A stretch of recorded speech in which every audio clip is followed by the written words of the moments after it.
Peter B. Collins.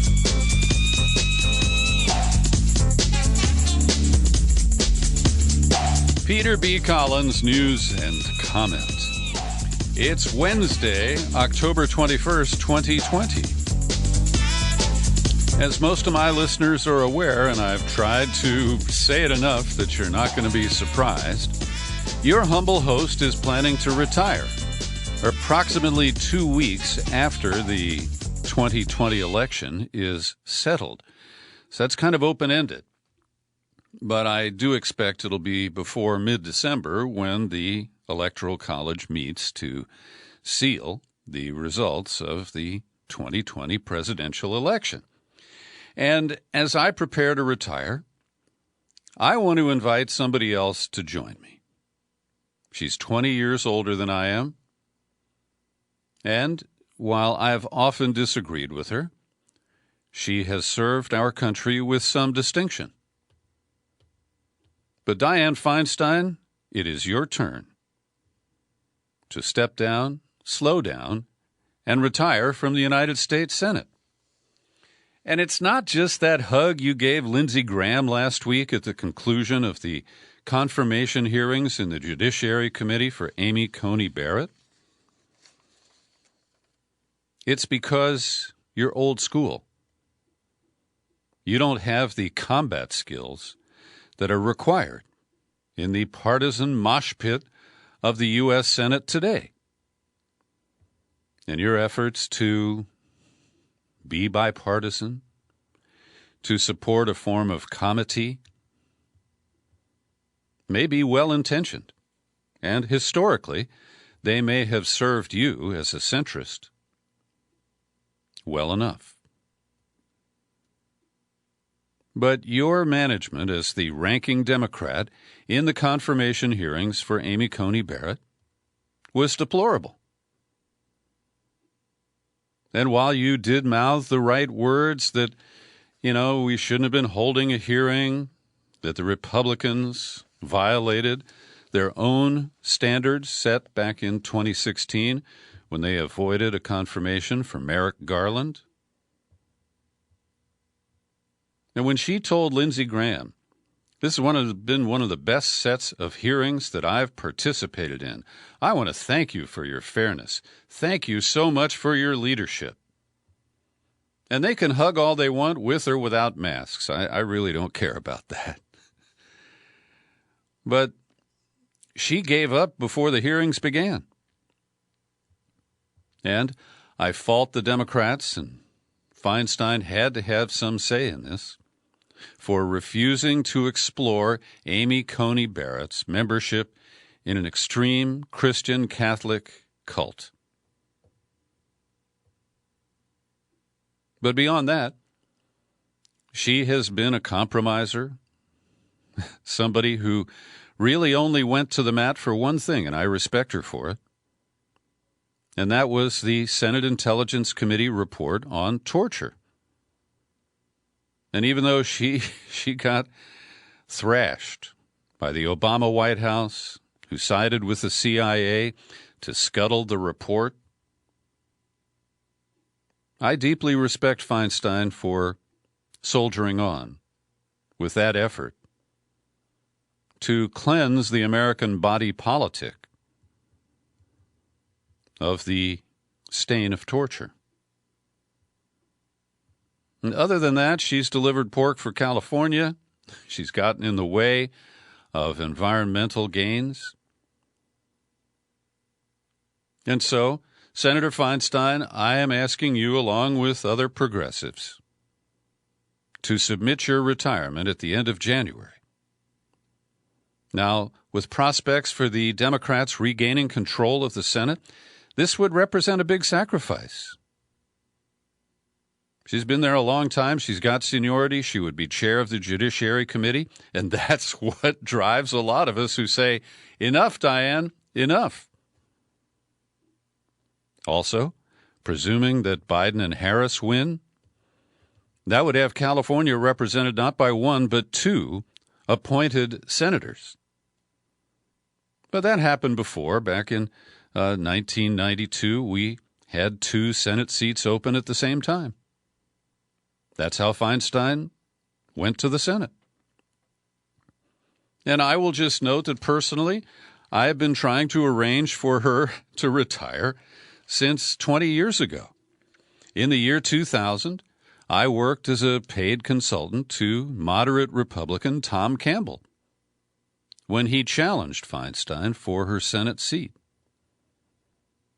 And Campbell raised a lot of good points about her weaknesses at that time, but the electorate wasn't interested. So, Dianne, I hope you will think deeply about this, and I'm sure you listen to every podcast I post, so please give it your full consideration.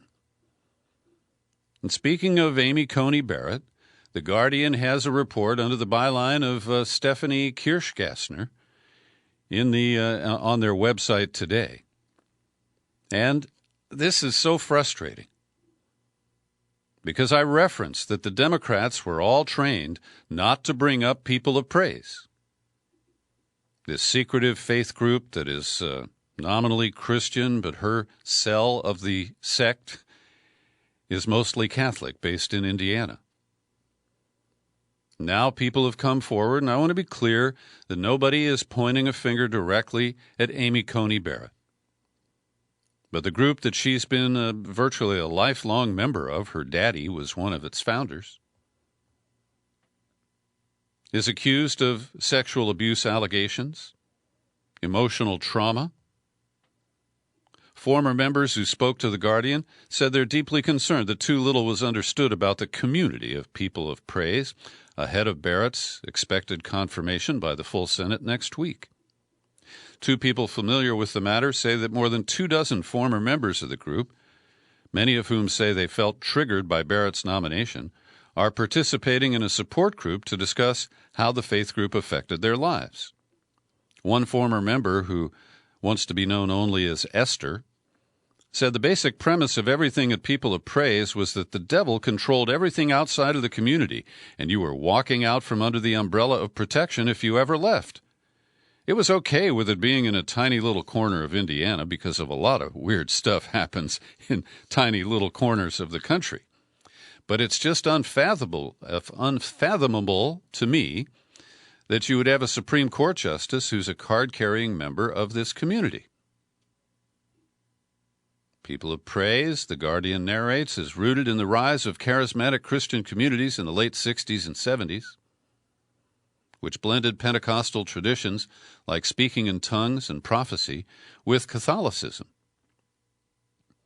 So Barrett's father has served as a leader in this community. Barrett herself was listed as a handmaid in a 2010 directory. We know that Barrett lived in a household led by one of the founders of People of Praise while she was a law student at Notre Dame, and another family in Virginia when she was clerking for Antonin Scalia at the Supreme Court. Allegations and concerns that have risen center on claims of the intense subjugation of women by the community, control of members' lives and decisions, including marriage, living arrangements, and child rearing, and in one case, the mishandling of allegations of sexual abuse. Members who admit to having gay sex are expelled.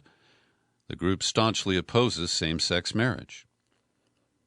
So a 48-year-old former member who does identify herself as Sarah Mitchell Kuehl sent an email to the current head of People of Praise, Craig Lent, near the end of September. Kuehl claimed she had been sexually abused decades earlier by a household member, a male member of the community who had lived with her family as part of the communal living practices.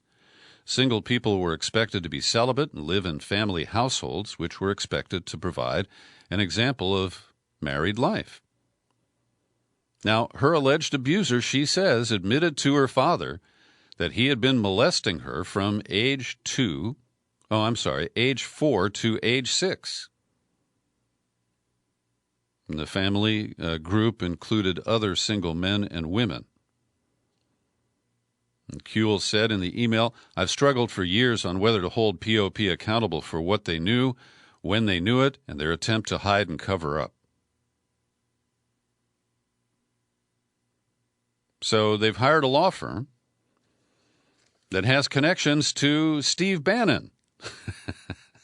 Now, that doesn't necessarily mean anything, but the lawyer who's been put in charge of this is from a firm called Quinn Emanuel. William Burke had Steve Bannon as a client. He also aided in the confirmation of Brett Kavanaugh to the Supreme Court. Doesn't sound like an independent operation to me. So, again, these are not necessarily dispositive in relation to Barrett and her nomination for a lifetime on the Supreme Court. But the refusal of the Democrats to explore any of this is inexcusable. And it was based on the kind of political calculations that drive everything in Washington today. Leadership is secondary to truly serving the public. And that's the case with the battle that continues over an effort to pump more money out of Washington in COVID-19 relief. And Speaker Pelosi today downplayed chances of the passage of a big package before the election. She remains hopeful that something will happen. And the Senate, in what was expected to happen, fell short. They had a package of $500 million, just like they tried a month ago. McConnell uses this to try to demonstrate that his members simply won't vote for a big package. But I believe it's mostly they won't vote for a package that Pelosi supports. As I mentioned yesterday, it's become even more bizarre because Trump is essentially putting a wedge between members of the Republican Senate caucus by promoting spending even greater than what Pelosi has been demanding. And so it doesn't appear that much, the House may pass a bill before the election. The Senate Republicans also don't want to give an opportunity for Democrats to jam things up and prevent the confirmation of Amy Coney Barrett before the election. And that is crass partisanship on their part, because they want to be able to fix the election with a ninth vote on the Supreme Court. And with Chief Justice Roberts joining Democrats in this recent non-decision about Pennsylvania's mail-in voting deadline, the Republicans feel they really need a guaranteed right-winger pro-Trumper on the court. So it's a mess. You and I and the people we know who desperately need continued unemployment benefits, even a $1,200 check, protection from eviction, extension of health insurance benefits, and aid to state and local government to prevent another recession wave or even a depression from hitting us next year. And Mark Meadows, the White House Chief of Staff, told the New York Times, the biggest issue remains state and local assistance. The White House has offered $250 billion with no guarantee that the Senate Republicans will approve it. The Democrats are asking for about $500 billion. So there's some new documents that have surfaced related to Trump's finances. And as he calls the Biden crime family corrupt for the Hunter Biden role on the board of Burisma in Ukraine, as Joe Biden was hammering the Ukrainian government to fire a prosecutor who was allegedly looking into Burisma. Well, we now learn the other charge about the crime family is that Hunter Biden has pulled $1.5 billion out of China. And he did go with his dad, and he made some business connections, and they formed a company, and they talked about a potential for raising $1.5 billion, but that has never happened. But it turns out that the New York Times, which somehow got a hold of Trump financial documents, is reporting that Trump himself had a bank account, or still does, in China. He also has foreign accounts in Britain and Ireland. Everything else reportedly is held in the United States, although his loans are with Deutsche Bank, a German firm. So the Chinese account is controlled by Trump International Hotels Management, LLC. And the bank account, we're told, was set up so they could pay taxes in China, as Trump had been investing in efforts to try to get some business deals started, to try to get a licensing deal to put his name on a building. But what's really curious is that this company had a cash flow of up to a couple of $100,000 a year. Except in 2017, when it suddenly found itself with $17.5 million in revenues. We don't know where they came from. It's more than the previous 5 years combined. And then in 2017, as president, Trump withdrew $15.1 million from this company's capital account. Now, we have a pretty good idea that Trump was tight for cash. He was shaking the cushions of a Las Vegas couch, an investment partnership he had there, to pull out $10 or $15 million. And then we hear about this $15 million pulled out of a China account. And BuzzFeed News has a pretty good investigation piece published today about how in the final weeks of the 2016 campaign, the Trump team was out of cash. And so Steve Mnuchin and the future Crown Prince, Jared Kushner, they pressured Trump to chip in $10 million because, after all, he'd kept telling everybody that he didn't owe his campaign to anybody because he'd paid for it himself. That was a lie. The total campaign was around $100 million. He allegedly put in $50 to $57 million, most of it in the primaries. But critically, the rules say that you can loan your campaign money, but it has to be paid back from money that was contributed before the election. And if not, a loan is then treated as a campaign contribution. And it appears that's what happened to Trump. He's such a cheapskate. He wanted to treat it as a loan and get it paid back, but the law did not permit that. And you can imagine he's still pretty pissed about that. So yesterday, Leslie Stahl and a CBS crew from 60 Minutes went to the White House to interview Trump. Apparently, this Sunday show is going to be divided between Trump and Biden. And Trump got pissed off at Leslie Stahl.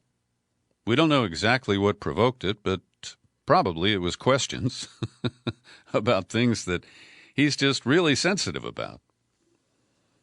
So Trump appeared to have his own hidden cameras in whatever room where they were recording this interview in the White House, because today on Twitter, he posted a 6-second video clip of Leslie Stahl, who was not wearing a face mask.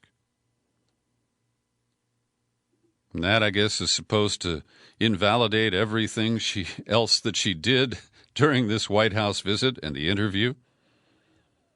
And he's threatening to release more. At a rally in Erie, Pennsylvania last night, he told his mob, "You have to watch what we do to 60 Minutes. You'll get such a kick out of it.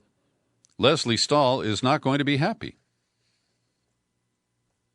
So this just shows more infantile behavior and the twin factors of his personality, that he's always angry and he's always a victim. Rudy Giuliani is one of the latest victims of Sacha Baron Cohen. There's a new Borat movie that was released on Friday. I haven't gotten to it yet. But there is a scene that was shot with Rudy back in July. And he was interviewed by a woman who was falsely posing as a reporter for a conservative news outlet. And then she says, well, why don't you come back to my hotel suite for a drink? So Giuliani agreed. And Borat's hidden cameras see the guy who used to claim to be America's mayor lying back on the bed. He'd been drinking scotch. His shirt was untucked, and he was reaching into his trousers. Now, is this a Jeffrey Toobin moment? I don't know. They are then interrupted by Borat, who crashes into the room and says, hey, she's 15. She's too old for you. Now, the woman's actually 24 years old, but that's the ruse here. Well, on the 7th of July, Giuliani made a report to New York police.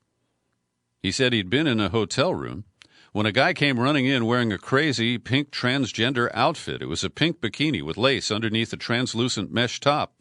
He's got great details here. I mean, this could run in Vogue. It looked absurd. He had the beard, bare legs, and wasn't what I would call distractingly attractive. This person comes in yelling and screaming, and I thought this must be a scam or a shakedown, so I reported it to the police. He then ran away, and the police found no crime had been committed.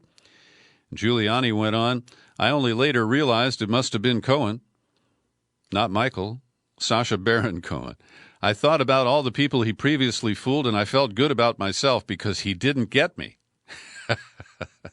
Well, I'm going to withhold judgment until I see the new Borat movie, and then I'll share my comment with you.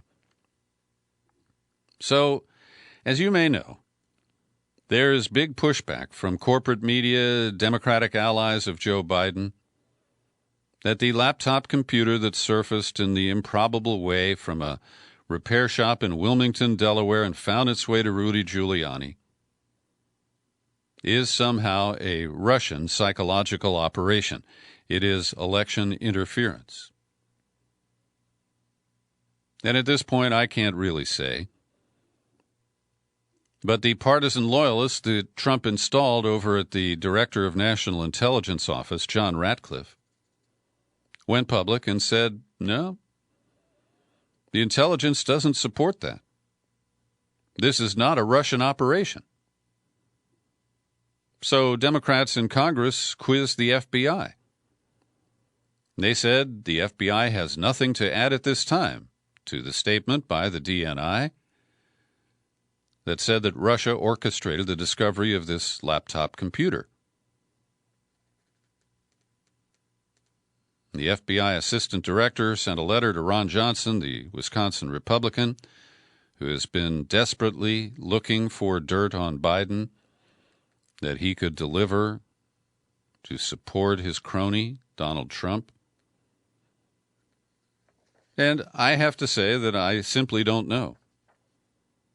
It is very strange how this surfaced. But it's equally strange that the Bidens are not flatly denying that the emails that have been revealed that purport to show that Joe Biden did meet with a top official from Burisma and that it was engineered by Hunter. This would make them both liars. So we'll have to wait and see how that one shakes out. But I want to read to you from one of the newsletters lately published by Yasha Levine, the author of Surveillance Valley. And as you may know, Yasha emigrated with his family to the United States from the former Soviet Union in the early 90s. He then returned to Russia, where he wrote for Exile, an English-language publication in Moscow.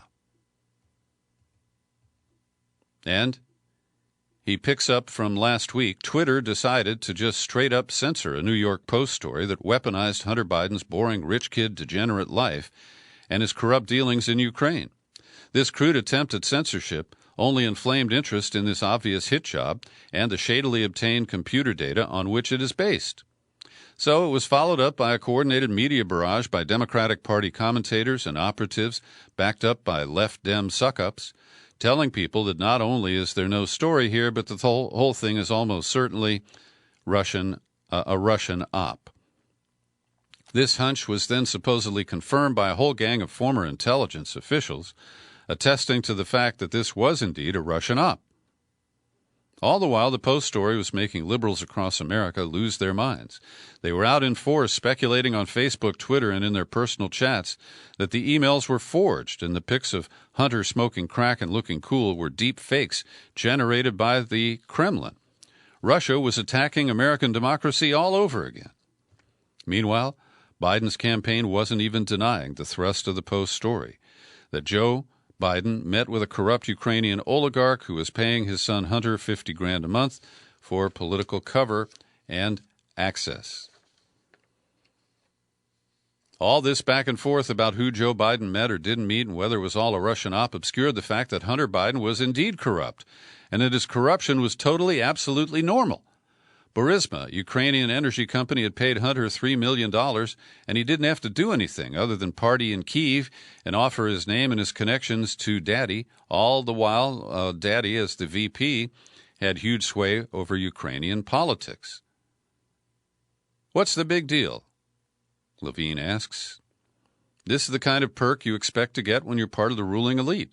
You get to plunder the provinces. It's only natural. The Bidens did it. Clinton's people did it. Hell, even Rudy Giuliani did it. So I think that is a healthy reminder that despite what the media tell you, what Joe Biden claims, and I'm sure that Trump's going to raise this in the debate if it happens on Thursday, don't just move to reflexive denial. At minimum, Hunter Biden's role at Burisma was bad optics. It compromised the Obama administration's efforts to cover for our support for the coup in Ukraine and try to get that country back on a decent track. So another interesting story in today's New York Times relates to fake news being broadcast in Spanish on the top Spanish-language radio stations in Miami. And Carinas Moncada, a host, claimed that the co-founder of Black Lives Matter practiced witchcraft. And Moncada said, "So you ask yourself, why are they destructive?" Referring to protesters who support BLM. Because they are vibrating with the devil. They are vibrating with negativity. They are vibrating with the dark. And whoever votes for Biden, unfortunately, is supporting that. So Moncada was citing a website called News Punch. She posted a link to a story that the site had published about witchcraft on Twitter. And it was based on an interview in which a Black Lives Matter co-founder mentioned invoking the spirits of people who had died. The article also reports that some of the most insidious messages disseminated to Spanish speakers across the country are intended to pit Latino and black voters against one another by using racist language. Now, this article is in the New York Times, and I keep looking for a reference to the Russians. But this is another example of domestically created and distributed disinformation aimed at our political process. I think it's safe to say that there are zero Russians involved with this. Also, Ms. Moncada said that a vote for Biden means supporting anarchy and violence. That is what you're voting for, she warned. And those are Trump talking points. So I want to recommend to you, I spent half an hour last night. It's a great documentary that's available currently on iTunes, and it's called Selling Lies. And I've put up a link in the show file for today's podcast to their website where you can watch a trailer or order a download from iTunes for $4.99. It'll be up on Amazon Prime and some other outlets soon. But what it explores is the 2016 barrage of fake news that hit social media, mostly related to Trump. And what the film exposes is it was done by a group of teenagers in the town of Veles, Macedonia. And they began by trying to make money using clickbait related to Hillary Clinton and Bernie Sanders. But not much happened.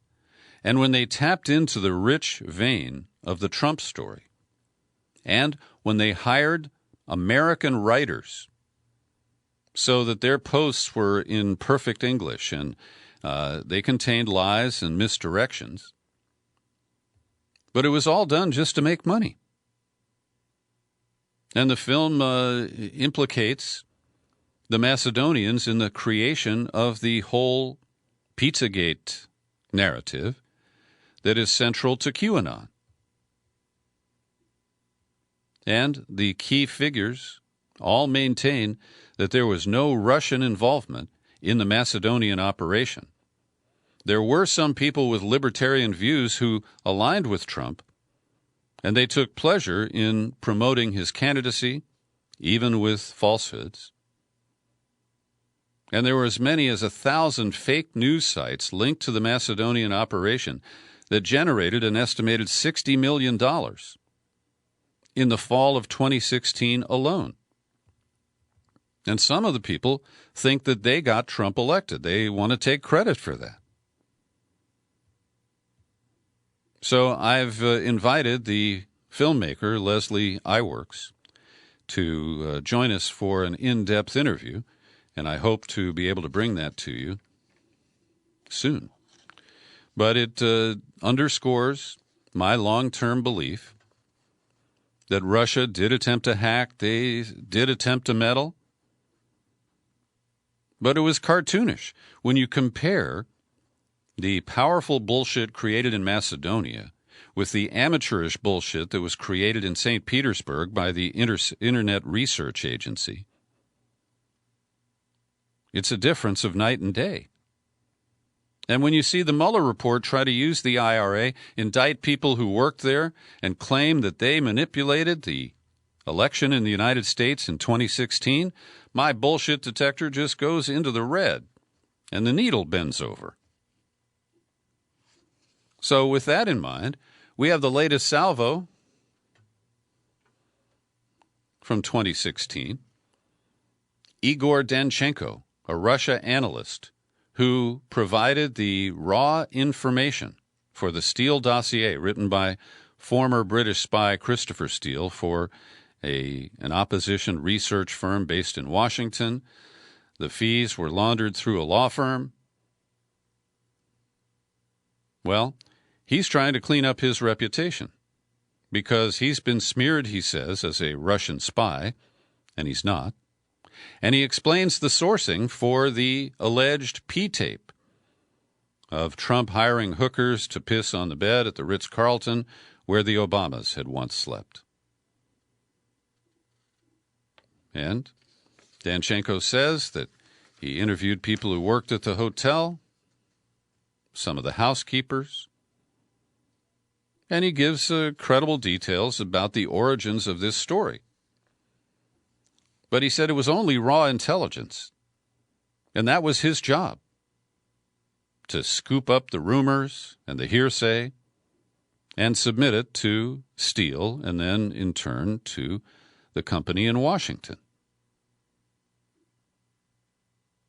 So I understand he wants to clear up his reputation. And it's not clear whether he believes there actually was a videotape of hookers cavorting in the presidential suite at the Ritz. So here comes the latest from the Washington Post, promoting the idea that we have to be deeply afraid of Russia. They say that despite the disinterest of President Trump, his intelligence agencies are mounting a major effort to prevent a repeat of 2016 and protect us from those nasty Ruskies. Top security agencies are coordinating actions to thwart foreign hackers, prevent Russia-linked individuals from entering the U.S., and freeze any of their assets subject to U.S. jurisdiction. They're also passing intelligence to social media firms and helping state and local election officials shore up their defenses. So this is like they want us to believe that, number one, the allegations about Russia in 2016 were all true, and the claims that Russia, and only Russia, is targeting the United States election again this year are true. And, of course, they don't surface any evidence to support these contentions. But what you see is the expansion of the police state and the integration of social media with our spooks. The Post says DHS's Cybersecurity and Infrastructure Security Agency has relationships with officials in all 50 states and the District of Columbia, has installed malware tracking sensors on every state election network to spot potential intrusions. In Florida, they have one in every county. The election is still threatened by domestic efforts, they say, to cast doubt on its integrity, and by Russian efforts to amplify those messages. But this misplaced focus on Russia, Russia, Russia is just so frustrating. I'll say it again. I do not dismiss out of hand that Russia tries to hack the United States on a daily basis. They love to throw monkey wrenches into our machinery. But we do the same damn thing every day, 24/7. And we just play the victim. I don't think it's that simple. So back in the real world, sort of, authorities in Florida and Alaska are investigating threatening emails sent to Democratic voters purporting to come from members of the Proud Boys. The emails, which appear to target Democrats using data from digital databases known as voter files, tell the recipients that the group is in possession of all of your information and instructed voters to change their party registration and vote for Trump. Mind if I use a fake German accent here? You will vote for Trump on election day or we will come after you. The emails are reported in Pennsylvania, Arizona, Florida, and Alaska. In addition, there is a more serious threat from a lone wolf in Maryland, a man identified as James Reed. He lives in Frederick, Western Maryland.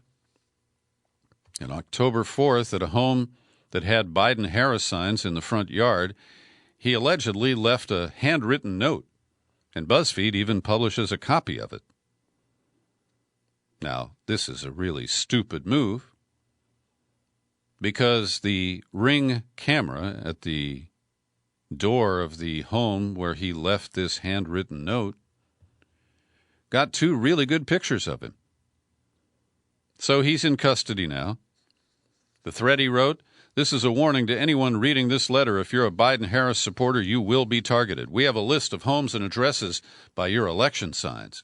We are the ones with those scary guns. We are the ones your children have nightmares about. When we capture Grandpa Biden, we'll severely beat him to the point of death. As for Ms. Harris, she will be bent over and anally raped by my rifle barrel. Then, for the grand end, both will be executed on national television." Now, this is unhinged, and as I said, it's really stupid. He doesn't even seem to watch the crime and prosecutor shows on television. Let me see if I can read this.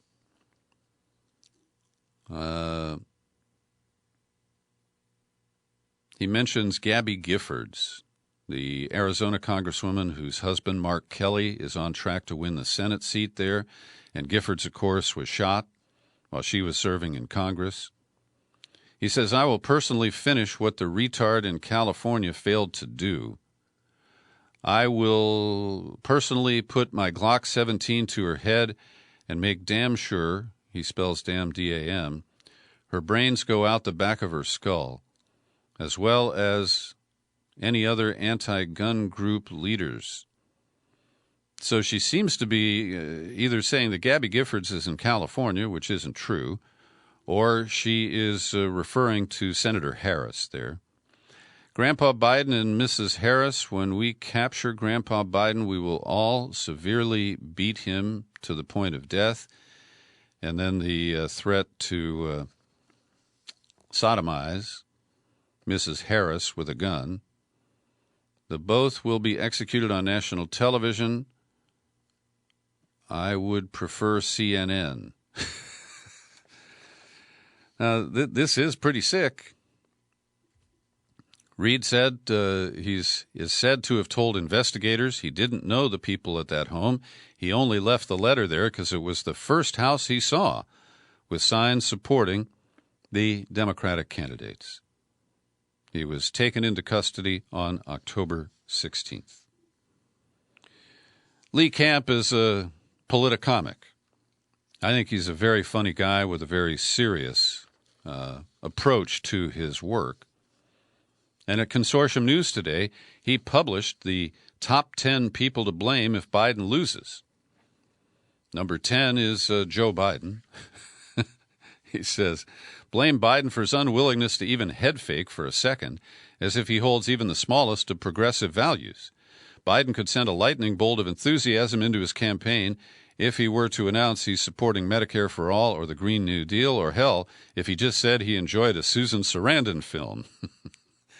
Number 9, if Biden loses, blame the Democrats in Congress, especially Pelosi and Schumer, for not impeaching Trump for anything substantive, which would have been an added bonus right now of stopping the Supreme Court nomination. Instead, they went through months of impeachment proceedings because Trump held up missiles that were meant for Ukraine, missiles that even Obama had refused to send. Number 8, if Biden loses, blame Kamala Harris. If Biden had picked an actual progressive, someone who genuinely feels empathy for others, it would have gone a long way toward exciting voters. Number 7, if Biden loses, blame Bill Clinton. And what for here? Oh, he turned the Democratic Party into the Republican Party. That's fair. If Joe Biden loses, blame the gutting of the Postal Service, and a cartoon of Louis DeJoy there. If Biden loses, blame Barack Obama. If Biden loses, number 4, blame the DNC for rigging the fucking primary election. Number 3, if Biden loses, blame the mainstream media. Number 2, blame Biden's entire career. And number 1, if Biden loses, blame the media, the Democrats, the liberal elite for not covering, talking about, or standing up to Trump's true crimes. And you'll notice that Hunter doesn't make the top 10 in that list. Every day I pause for a second to thank the people who support my work here at the Peter B. Collins Podcast with your subscriptions. Today I'd like to mention Paul Goodman, Dick Atlee, Brian Carey, and once again, Terry Paris of the People's Republic of Berkeley. They have been supporting me in various ways at various amounts for a long time, and I truly appreciate it. And as I get ready to hang up my headphones, I certainly will fondly remember everybody who supported me here at peterbcollins.com. Well, we have to put this under confirmation, not news. The New York Times, based on a new report by a team of their reporters called Upturn, they say that new data reveals that law enforcement officials across the nation regularly break into encrypted smartphones. Now, we've had this whole dramatic public fight ever since the San Bernardino massacre, where the FBI director, Comey, insisted that we had to hack into that second phone that the male shooter had carried. It was a work phone. It didn't have anything on it.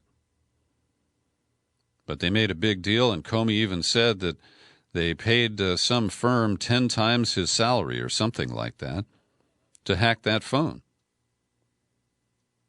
Well, at least 2,000 law enforcement agencies in all 50 states now have tools to get into locked, encrypted phones and extract their data. Oh, and let me correct myself. Upturn is not a unit of the New York Times. It's a Washington nonprofit that investigates how the police use technology.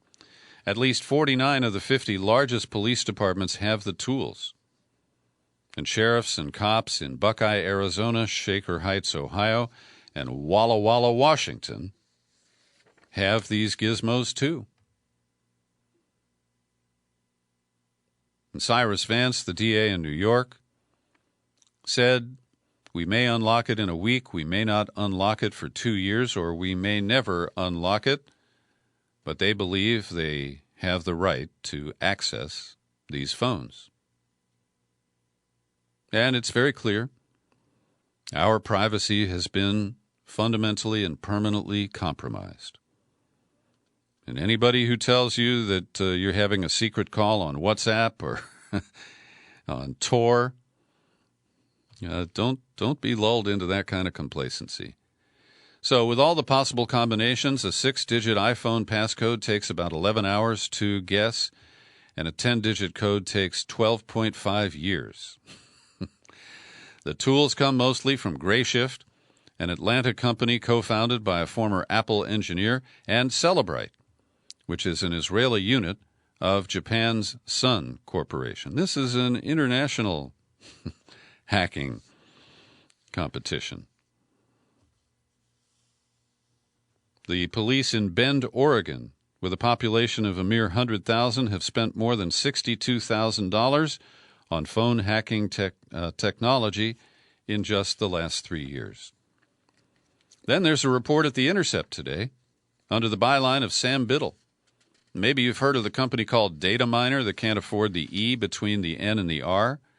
And they claim that they use artificial intelligence to examine Twitter to look for trends, hotspots, and threats of criminal behavior. And their marketing all bases it on the genius of their AI.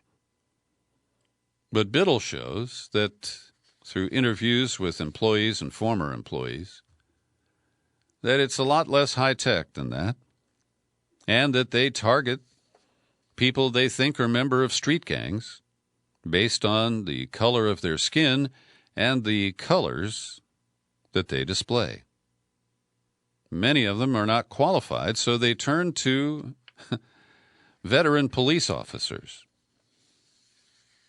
And this leads to allegations of racial profiling, of inaccurate claims of people being involved in criminal gangs. And we know that police departments, including the L.A. Police Department, have a history of falsely labeling people as gang members so that they can use the enhanced laws and penalties to track them down and punish them. That is the state of the art in surveillance America today. There is a new lawsuit coming out of Portland against the Department of Homeland Security, accusing the agency of using chemical weapons on protesters over the protests there all summer long.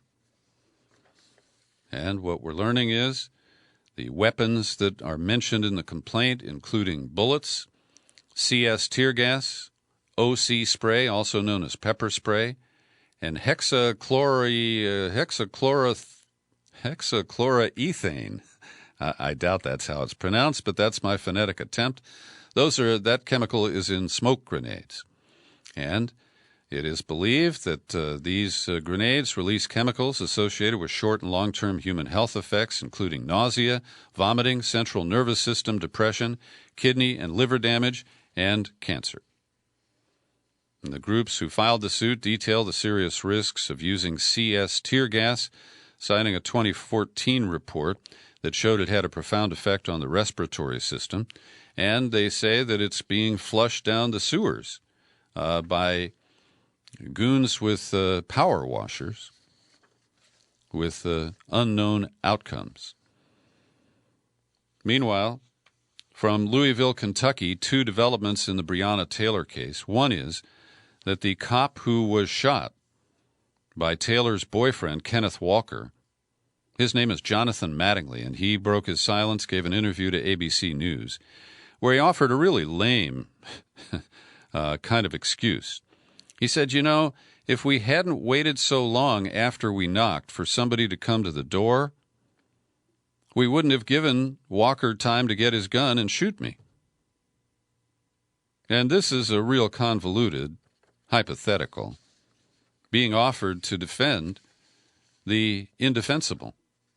The other development is that a grand juror who had served under the State Attorney General Daniel Cameron's investigation, he said they were never permitted to consider additional charges, including murder or even, felony assault, because Dan Cameron, who's an African-American Republican, a toady of Mitch McConnell, protege, pardon me,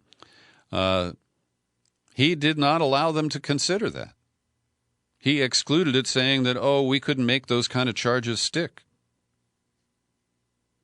And this unidentified juror said the grand jury didn't agree that certain actions were justified, nor did it decide that the wanton endangerment indictment should be the only charges in the Taylor case.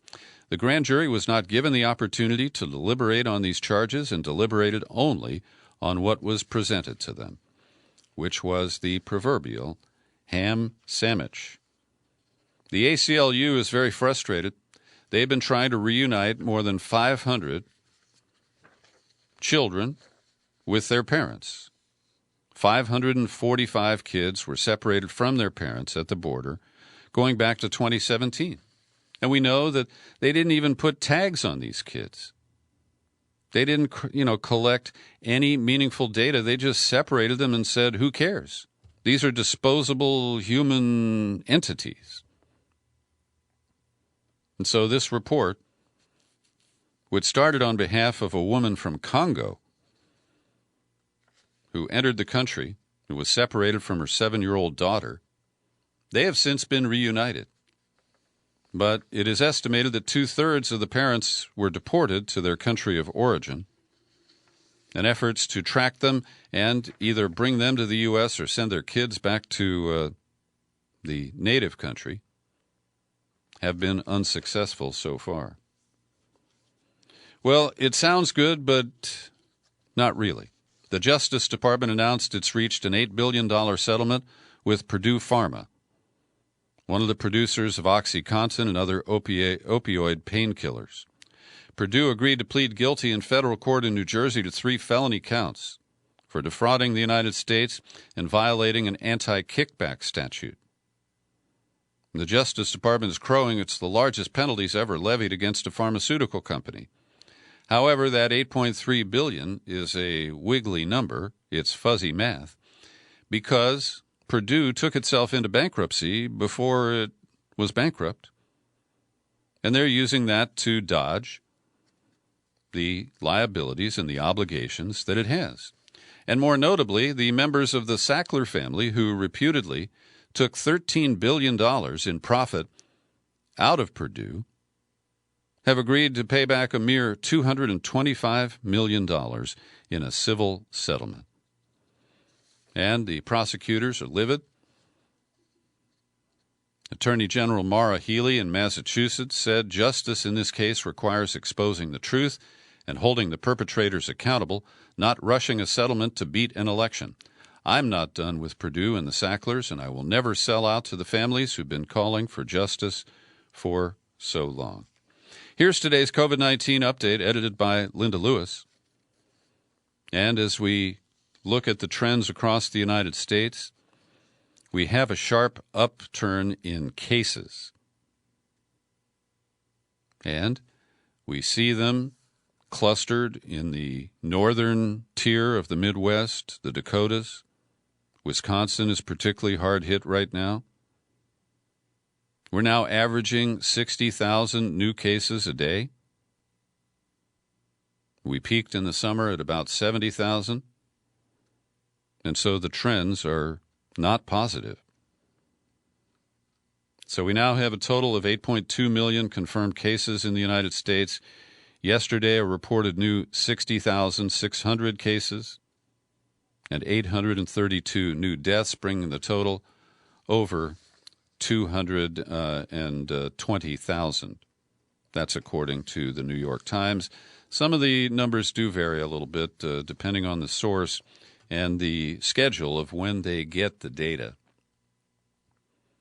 So what is an improvement, dare I say good news, is that we have seen in the United States and in England, based on new peer-reviewed studies, a sharp drop in mortality among hospitalized COVID-19 patients. And this truly is a positive development. So the U.S. study, which covered a single health system at NYU's Langone Health System, found an 18% drop in deaths among hospitalized patients since the pandemic began. The chances of a patient dying dropped from 25% to 7.6%. Research conducted in England on 21,000 cases found a 20% drop in the death rate. Researchers believe that there are a number of factors, including that they've just gotten better at treating it. They have standardized treatments based on results of early cases. They're quicker to recognize when patients are at risk of experiencing blood clots or the cytokine storms. Researchers believe other factors have contributed, including, the dreaded masks that people resist. Well, too many people resist, I'll put it that way. It may be reducing the initial dose of virus because not as much of a load comes out if somebody coughs or sneezes through a cloth mask. It's not perfect. It's, simply a tool of reducing the harm. And Linda stresses there's still no cure for the disease. Even patients who recover have long-term side effects, and many people will continue to die even if the rate has dropped. And a CDC analysis finds that overall death rates have risen among young adults and people of color.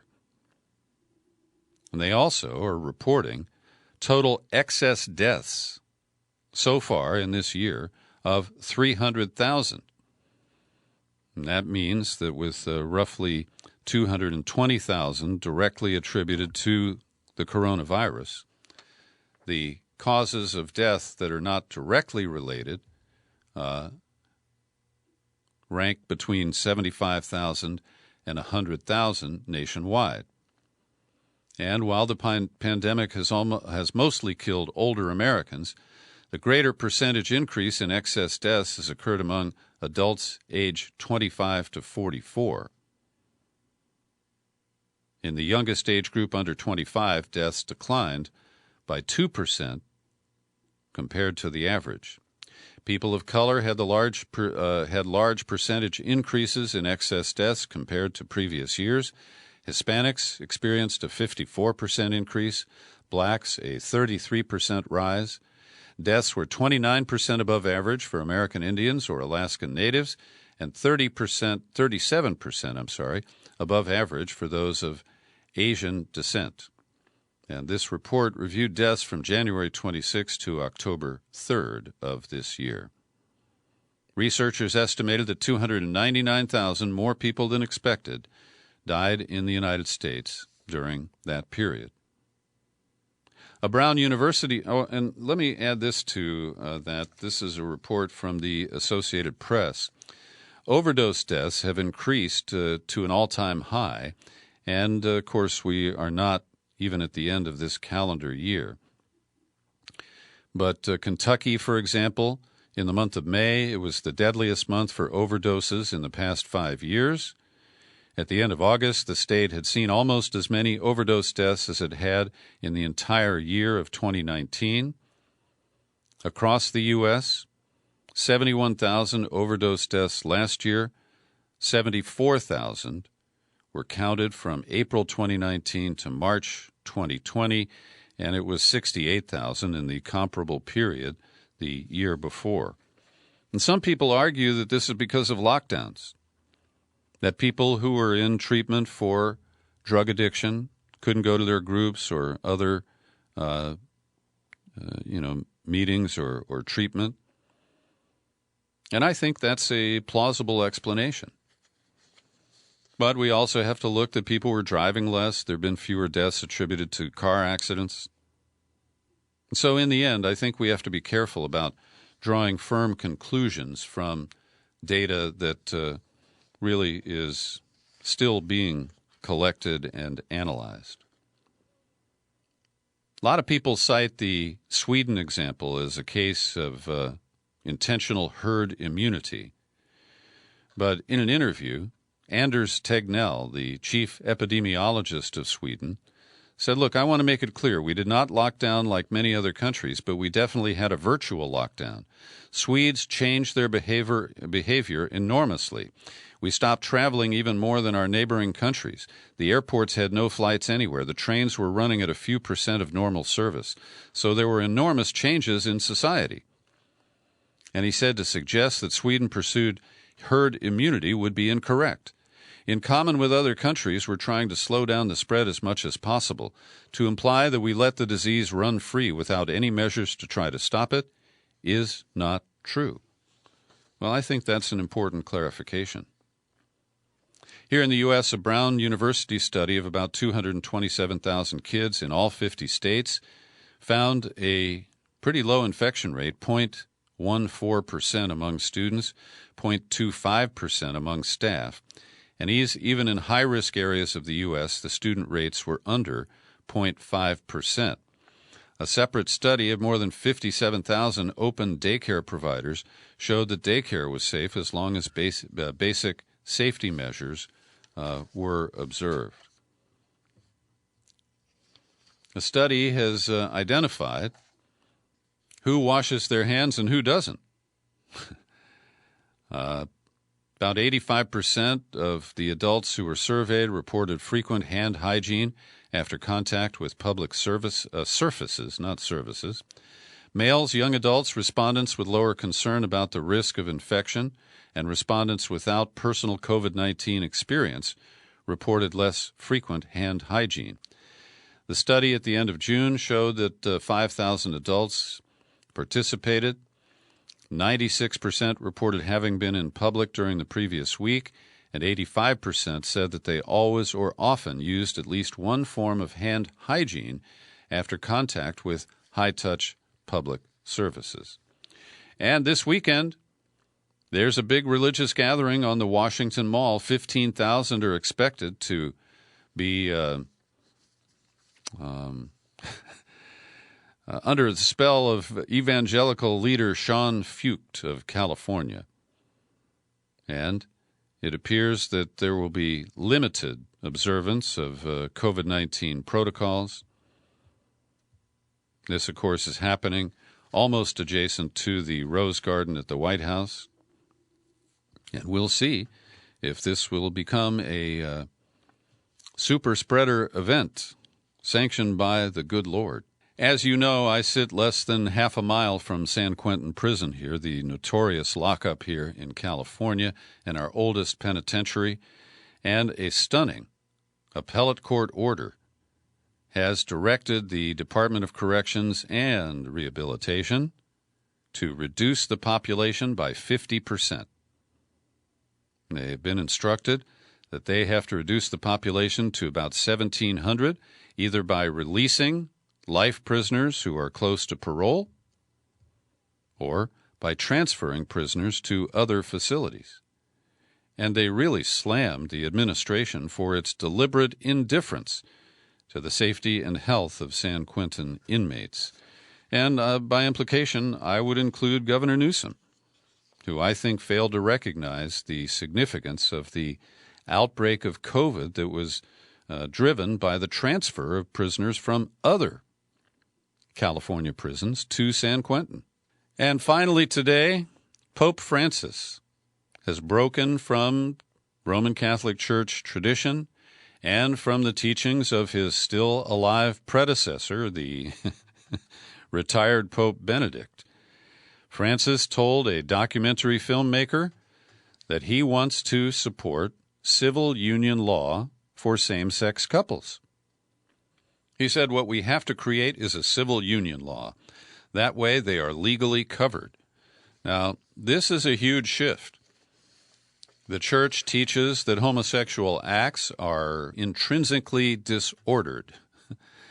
And Pope Benedict XVI, Benedict said the church teaches that respect for homosexual persons cannot lead in any way to approval of homosexual behavior or to legal recognition of homosexual unions. Well, friends, I'd say that's progress. And we don't see much of that from the Catholic Church. Thanks for listening to my daily news and comment podcast all the way to the end here. You're free to share it all over the place. You'll find it on YouTube. And I'm still Peter B. Collins. Happy trails to you until we meet again. Happy trails to you. Keep smiling.